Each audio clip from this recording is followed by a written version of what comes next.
semuanya. Perkenalkan, kami dari kelompok 1 yang terdiri dari saya Ani Suci Paradila dan teman saya Nadira Muti Arifin, saya Fitra Adinda. Di sini kami akan mempresentasikan untuk mata kuliah Analisis Rancangan Sistem Informasi dengan tema Metode Pengembangan Sistem. Kami harap apa yang kami sampaikan nantinya dapat bermanfaat bagi kita semua. Selamat menyaksikan. Baiklah, di sini saya akan menjelaskan tentang metode pengembangan sistem. Metode pengembangan sistem adalah pendekatan atau cara yang digunakan untuk merancang, membangun, dan memelihara sistem informasi atau perangkat lunak yang bertujuan untuk menghasilkan sistem yang efektif, efisien, dan sesuai dengan kebutuhan pengguna. Yang pertama ada waterfall. Waterfall adalah model pengembangan perangkat lunak yang mengikuti urutan tahap yang linear dan berurutan, tanpa iterasi kembali ke tahap sebelumnya.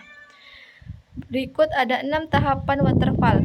Yang pertama ada requirement analysis, yaitu proses untuk mengidentifikasi dan mendefinisikan kebutuhan pengguna dan sistem dalam pengembangan perangkat lunak agar produk akhir sesuai dengan harapan dan kebutuhan.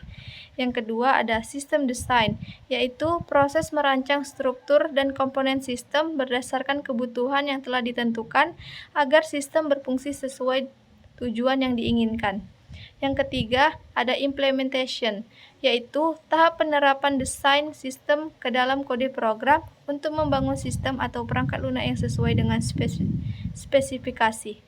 Yang keempat ada testing, yaitu proses mengevaluasi sistem atau perangkat lunak untuk memastikan bahwa semua yang telah dikembangkan berfungsi dengan benar dan memenuhi persyaratan yang telah ditetapkan.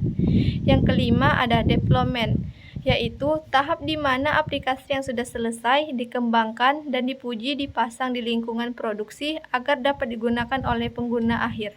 Yang keenam ada maintenance, yaitu tahap setelah development di mana perangkat lunak terus dipantau, diperbarui, dan diperbaiki agar tetap berfungsi dengan baik dan relevan. Yang kedua ada prototype. Prototype adalah metode pengembangan perangkat lunak dengan membuat model awal yang diuji dan diperbaiki berdasarkan umpan balik pengguna. Nah, ada 5 tahapan prototype. Yang pertama ada communication, yaitu proses pertukaran informasi antara individu atau kelompok untuk mencapai pemahaman dan tujuan bersama.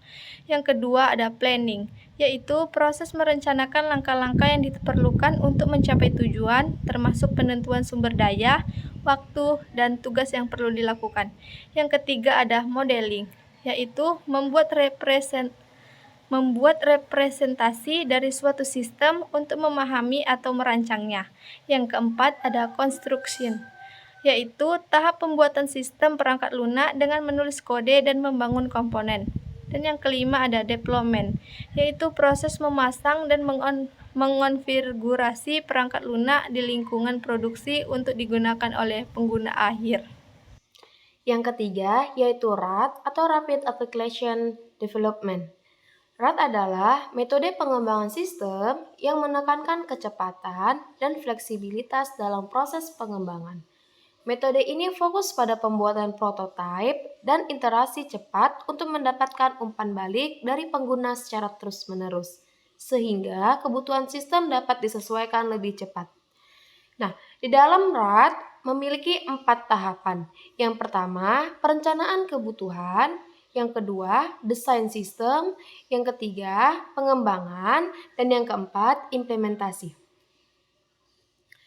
Perencanaan kebutuhan, yaitu proses sistematis untuk menentukan sumber daya, material, atau komponen yang diperlukan untuk mencapai tujuan tertentu dalam suatu periode waktu tertentu.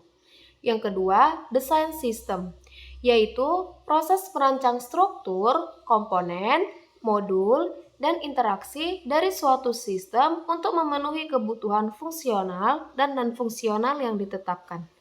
Yang ketiga, yaitu pengembangan, yaitu proses meningkatkan, memperbaiki, dan menciptakan sesuatu yang baru untuk mencapai tujuan atau memenuhi kebutuhan tertentu.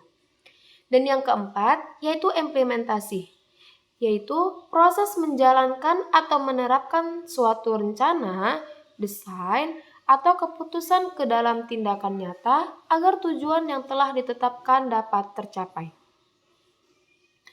Yang keempat, ada Agile.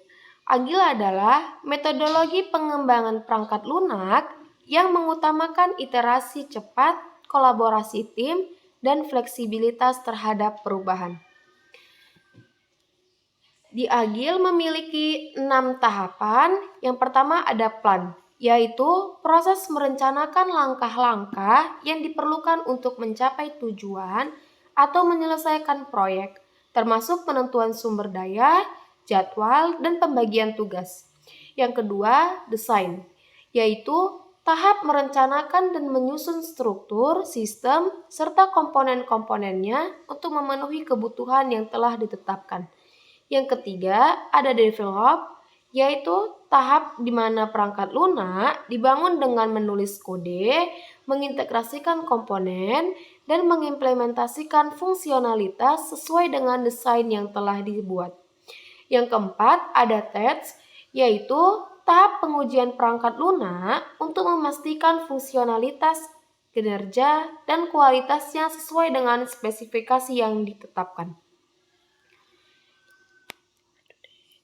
Yang kelima, yaitu release, yaitu tahap di mana perangkat lunak yang telah diselesaikan dikembangkan dan diuji, dipublikasikan atau disebarkan ke pengguna akhir untuk digunakan secara resmi. Dan yang keenam, yaitu feedback, yaitu masukan atau tanggapan dari pengguna untuk memperbaiki atau meningkatkan perangkat lunak. Yang kelima ada Scrum. Scrum System merujuk pada penerapan framework Scrum dalam konteks organisasi atau sistem manajemen proyek untuk pengembangan produk atau layanan. Sistem ini menggunakan struktur Scrum yang terdiri dari peran, proses, dan artefak untuk mengelola pekerjaan dan memastikan tim dapat bekerja secara efektif dalam lingkungan yang dinamis dan berubah-ubah. Di dalam Scrum terdapat 4 tahap. Yang pertama ada Product Backlog, adalah daftar prioritas dari fitur, perbaikan, atau tugas yang perlu diselesaikan untuk mencapai tujuan pengembangan produk. Dalam konteks Scrum, Product Backlog adalah salah satu komponen utama yang dikelola oleh Product Owner. Yang kedua ada Sprint Backlog, adalah daftar tugas atau pekerjaan yang dipilih dari Product Backlog untuk diselesaikan selama satu sprint atau periode waktu yang biasanya berlangsung antara 1 hingga 4 minggu. Sprint Backlog mencakup item-item yang telah diprioritaskan dan direncanakan untuk diselesaikan oleh tim selama sprint tersebut. Yang ketiga ada Sprint Week, adalah istilah yang digunakan untuk menggambarkan durasi atau periode waktu tertentu dalam framework Scrum yang disebut sprint. Sprint Week mengacu pada waktu yang telah dialokasikan untuk menyelesaikan pekerjaan yang telah dipilih dalam Sprint Backlog. Biasanya, durasi sprint adalah antara 1 hingga 4 minggu, dan dalam konteks Sprint Week, istilah ini lebih sering merujuk pada pembagian atau pengorganisasian sprint dalam periode mingguan. Yang terakhir ada Sprint Review Meeting. Dalam konteks pengembangan perangkat lunak Agile, terutama dalam framework Scrum, adalah sebuah pertemuan yang diadakan pada akhir setiap sprint atau periode kerja tertentu untuk mengevaluasi hasil kerja tim. Tujuannya adalah untuk memeriksa apa yang telah diselesaikan selama sprint, memperlihatkan hasil kerja atau biasanya dalam bentuk produk atau fitur, dan mendapatkan umpan balik dari pemangku kepentingan atau stakeholders. Yang keenam ada Spiral. Spiral adalah model pengembangan perangkat lunak yang menggabungkan perencanaan, analisis resiko, dan pengembangan dalam siklus iteratif untuk perbaikan berkelanjutan. Di dalam Spiral memiliki 4 tahap. Yang pertama ada Planning, adalah proses merencanakan langkah-langkah untuk mencapai tujuan, termasuk penentuan tujuan, sumber daya, jadwal, dan tugas yang perlu dilakukan untuk menyelesaikan proyek dengan sukses. Yang kedua ada Risk Analysis, adalah proses mengidentifikasi dan mengevaluasi risiko yang dapat mempengaruhi proyek, serta merencanakan cara untuk mengurangi atau menghindari dampaknya. Yang ketiga ada Development dan Testing, adalah tahap di mana perangkat lunak dikembangkan melalui penulisan kode dan diuji untuk memastikan fungsionalitas, kinerja, dan kualitasnya sesuai spesifikasi. Dan yang terakhir ada Evaluation, adalah proses menilai atau mengukur hasil, kinerja, kualitas suatu proyek, sistem, dan produk. Tujuannya untuk memastikan apakah tujuan yang telah ditetapkan tercapai dan untuk mengidentifikasi area yang perlu diperbaiki. Sekian video presentasi kami. Saya dan teman-teman mengucapkan terima kasih dan mohon maaf apabila ada kesalahan dalam penyampaian. Dan kami akhiri dengan Assalamualaikum warahmatullahi wabarakatuh.